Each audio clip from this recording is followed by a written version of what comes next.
Welcome to Bent TV. I'm Jess, and tonight I have the great pleasure of chatting to Spiro Economopoulos, who's the program manager at the Melbourne Queer Film Festival. So Spiro, the festival's running from the 31st of March through to the 11th of April. That's right. Which is exciting. It's a great program. You've got over 70 sessions. I saw that you've got films from all over the globe, Canada, France, Lithuania, that's right. Amazing. Yeah. So tell me more about the international films that you've got on the program. Yeah, look, it was, you know, for me, obviously this is my first year doing the film program, and it was so amazing to find out just how many films are out there. There's just so much to choose from. So it was really exciting putting the program together. You mentioned the Lithuanian film. That's a wonderful movie called The Summer of Sangali, which won the International Best Directors Prize at Sundance last year. It's a beautiful film about a young woman who dreams of being a pilot, and she falls in love with a kind of rebel-rousing girl that kind of comes into her life. But beautifully filmed, and the two performances from the two girls are really great. It was a bit of a highlight for me when I saw it the first time around. I liked it a lot. Looks stunning. Is that a bit of a coming-of-age kind of? It is. Tale? Yeah, and there's a few of those in the festival, but I think this one's quite special. It's got a really strong sensibility, really naturalistic performances. I like the two leads in it a lot, and it looks amazing. So I'm looking forward to seeing it on the big screen again, actually. Yeah. So, yeah. And what else are your sort of top picks in that? A bit of a personal favourite of mine was a movie called Closet Monster, which is direct from the Toronto Film Festival. Closet Monster won the Best Canadian Feature Film at Toronto last year. It's a debut film. It's a very unusual and original coming out story about a young man who witnesses a horrific gay hate crime when he was young, and grows up with very conflicted feelings about his sexuality. And so when he meets this, you know, very handsome boy at his high school, these feelings begin to kind of stir really dark emotions in him. And, you know, this is just really I'm just touching the surface of the film, but one of the highlights of it for me was the fact that, you know, his best friend basically is his pet hamster, which is voiced by Isabella Rossellini. Oh, fabulous. So, you know, she's pretty game, and she's, you know, great in doing the voiceover. But it's a really original film, beautifully made.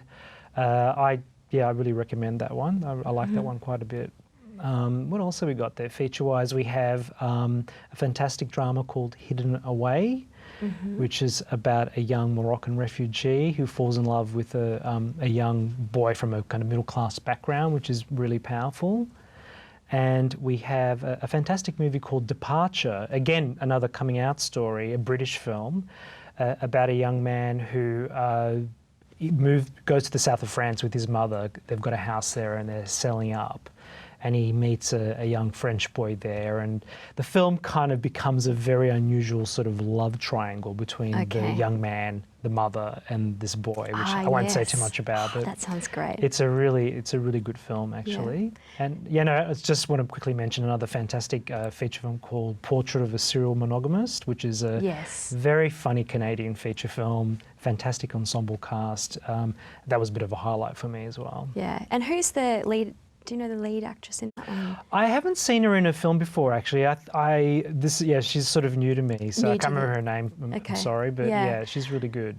Yeah, she looks like she'd be really funny. And there was another funny one that I think about a group of girls. Something happens to them. Oh, Girls Lost. Girls Lost actually isn't a comedy, but it's a fantastic Swedish film, and it's based on a young adult novel, and it's about a group of girls, high school teenagers, who come across a plant that when they drink the sap of it, it actually changes their gender overnight. So it becomes this really interesting film about gender and sexuality, and it's quite dark, but it's part of our youth. We've got a youth program this year, which we're really excited about, and it's screening as part of that, and also within the international feature section as well.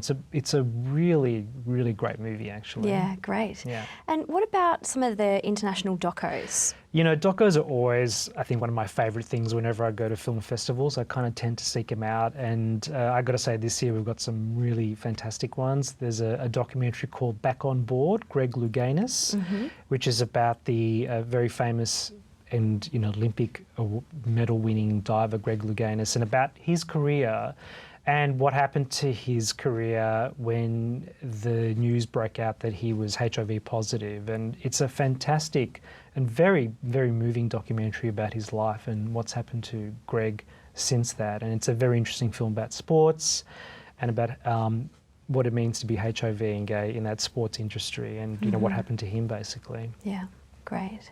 Sounds fascinating, that one. Yeah, and we have a lovely, another really strong documentary called Deep Run, which is about a young trans man and who lives in a very religious kind of Bible Belt area of America, and that's a very interesting look at religion and faith and kind of being in that community. It's executive produced by Susan Sarandon, who's a very big, fan of the filmmakers apparently, and kind of was, right behind this film.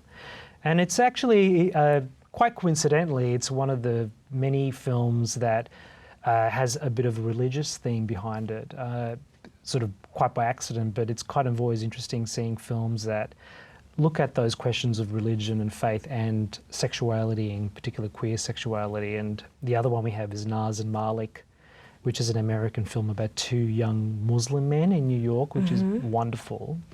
And another one, obviously Deep Run, and another one called Henry Gamble's Birthday Party, which is, again, a really interesting film about faith and sexuality, and I like that one a lot as well. Great. There's so many amazing films to see. Yeah. So do you think it's best to maybe try and get a festival pass or something so you can see lots of them at once? I would recommend doing that because there's just, too much to choose from. And I think also, part of the festival for me, which was really fun, was the discovery of it and films that, surprised me, I guess. And I feel like, you should take a risk, I think, with some films and just go out there and see things maybe you wouldn't usually see, because everything is, you'll be pleasantly surprised, I can guarantee it. Thanks very much for joining us, Spiro.